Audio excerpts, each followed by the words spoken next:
Hi, beautiful people. So, not too long ago, I went live to talk about the trope, the angry black woman. And it's used to dismiss, to offend, to harm black women, to silence us, to gaslight us, right? Into believing that somehow we're wrong for our experience of anger, for our expressions of anger, for anger in general. And a lot of black women have felt that they're not allowed to be angry because we're trying so hard, desperately, to avoid this label of angry black woman. Because once you're labeled an angry black woman, you're denied your humanity, you're denied validity, right? And so there's a lot of harm that has been done towards black women, calling them angry to be dismissive. One, there's a lot to be angry about. Let's be real, okay? Black women have experienced so much, like, it's legit. Our anger is legitimate. I was thinking about like all the things I could list. There's so many things, but you already know. There's so many things that black women have experienced that make us angry, that harm us. But the truth is that anger is like a secondary emotion. I've heard this said before. Anger is not just, oh, I'm angry, right? Anger is also harm. It's fear, it's guilt, it's pain, it's sorrow, it's emotions that have not been expressed. And so we suppress that feeling, and it bubbles up into anger. We feel resentment, we feel hot about something. We know what the anger feels like. It's like a seething kind of heat, right? That we deny because we're afraid of being labeled as bitter, as if us being angry takes away from our humanity. One, we all have emotions, a wide range of emotions, and yes, anger is one of them. And so for myself, I have been doing the work of reclaiming things that I've been ashamed of, emotional, sensitive, all these different things that have been used to manipulate me into hating myself. And being labeled as angry has been a feeling that I have not been allowed to feel. Really, it's been one of those nasty feelings, those feelings that aren't good, or seen as something that's not good. But I'm realizing more and more how important anger really is. Anger is the spark that gets movement started. When I think about Black Lives Matter movement, whatever, feel how you want to feel about it, about how people are handling it, that's fine. But even the seeking justice, right, starts from a place of anger sometimes, a place of rage, a place of pain, of fear, of harm. When we feel the feelings of anger, it's not meant for us to sit in it. It's meant for us to use that anger as fuel, to use it as a spark at least, to get something started, to get something moving.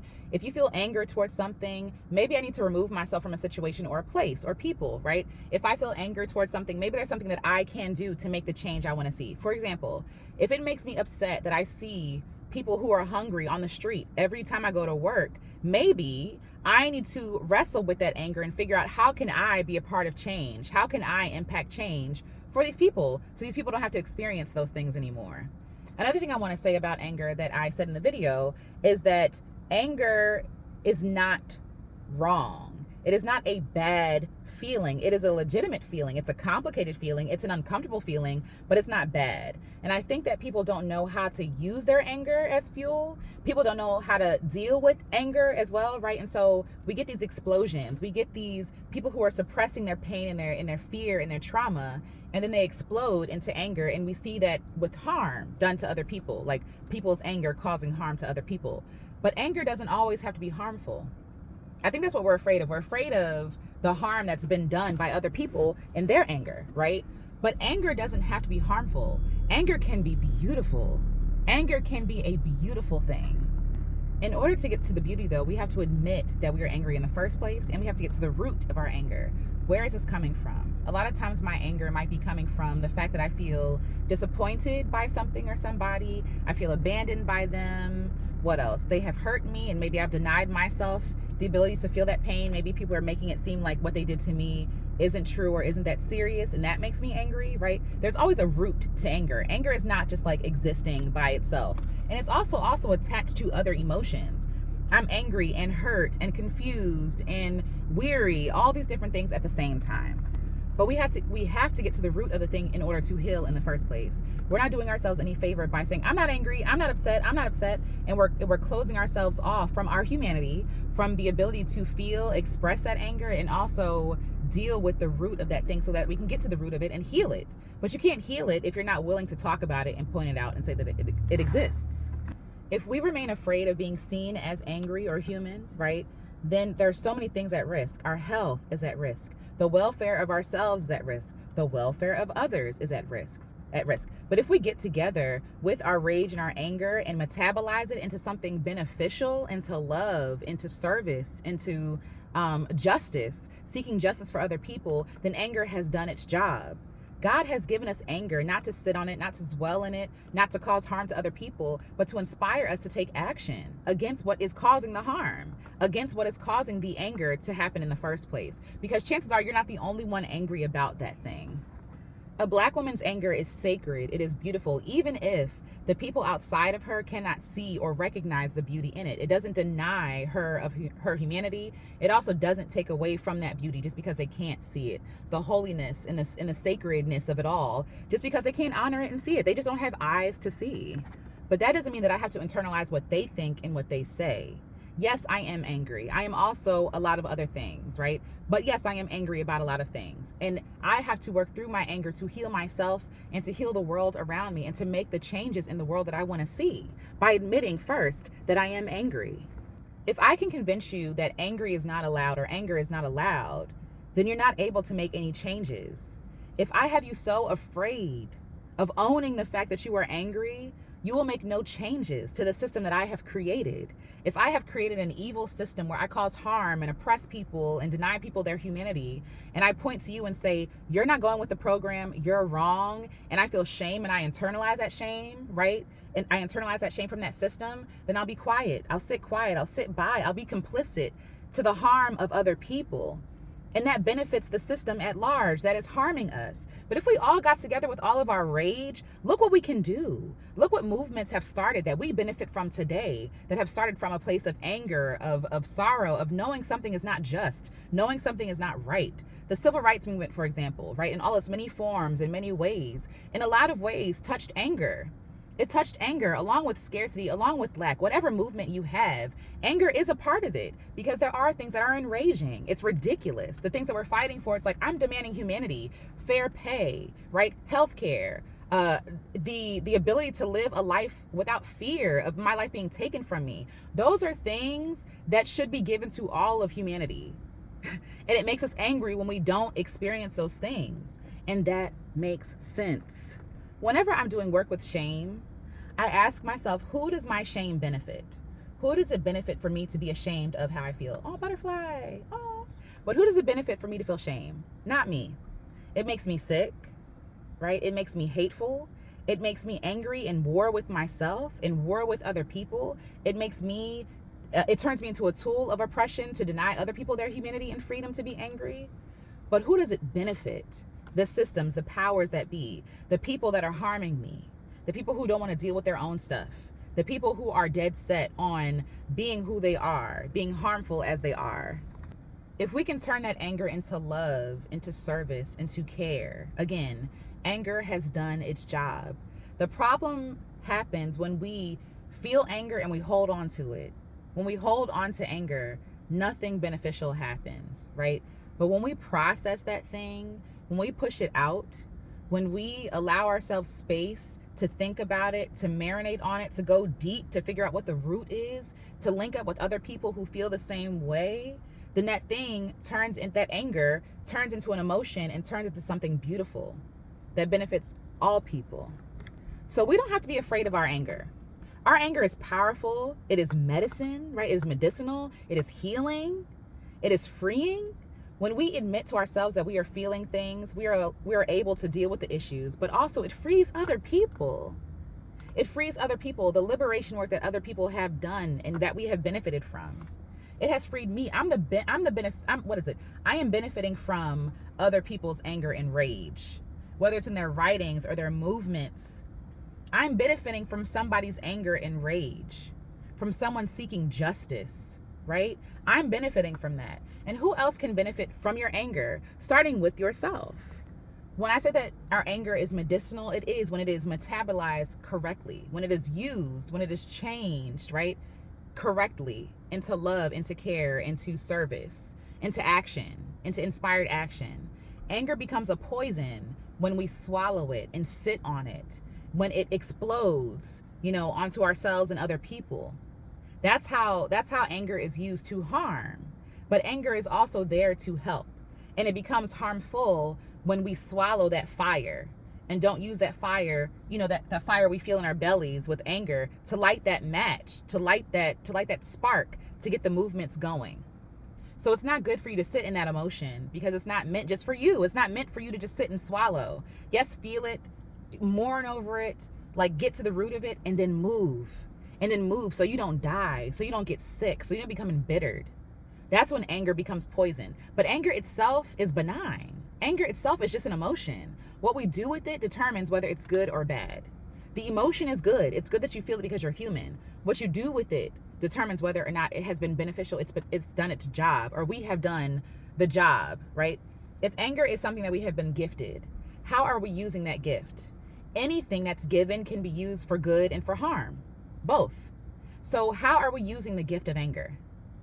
Are we speaking out against harmful people and harmful systems?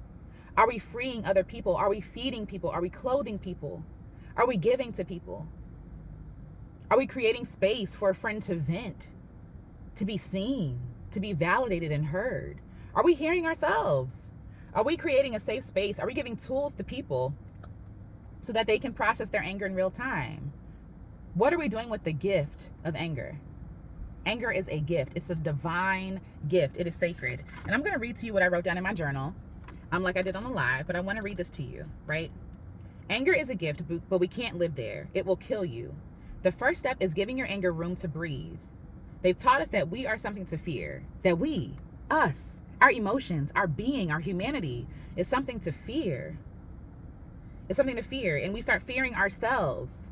Like, we're afraid of being angry. We're afraid of being sad, because what does that mean about me? Does that mean that I'm less human? Does that mean that I'm less valuable? Does that mean that I can't control myself? Is anger bad? We automatically assume that anger is associated with like inability to control oneself, a lack of self-control. That's not it. Anger is benign. It's just an emotion. You control what you do with that emotion. And I believe in you, right? So that fear turns to silence, shame, and illness. But we start here, being honest and open, screaming, crying, raging, speaking, seeing ourselves. My husband, when I was really angry, took me to a rage room, and I broke stuff. And I didn't harm nobody, but I broke a lot of things, and it helped me process my anger, right? But I had to acknowledge it. I had to get that energy out of me. It was laying dormant in my body and my bones for too long, and I was getting sick. I was getting depressed. I was getting resentful. I was being angry at myself for feeling the way that I did. I didn't want to do nothing. I was angry with God. I had to get that energy out of me. So start there. We can't get to peace. We cannot experience peace while neglecting our anger. We think that if we don't acknowledge it, we don't talk about it, it won't harm us, it won't exist. That's not true.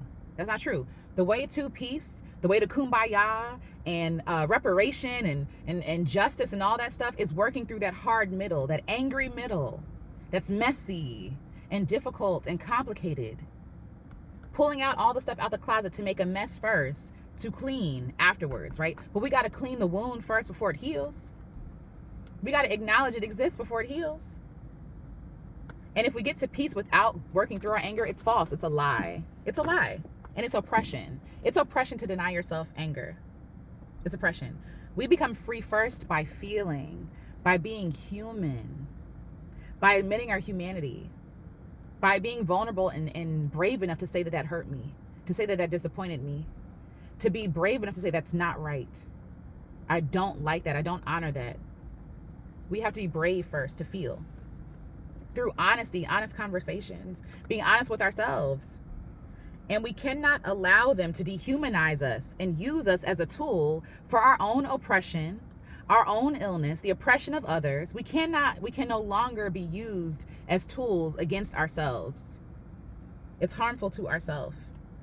And the question I have for you is, have you really been honoring your anger? Have you given yourself time to be angry?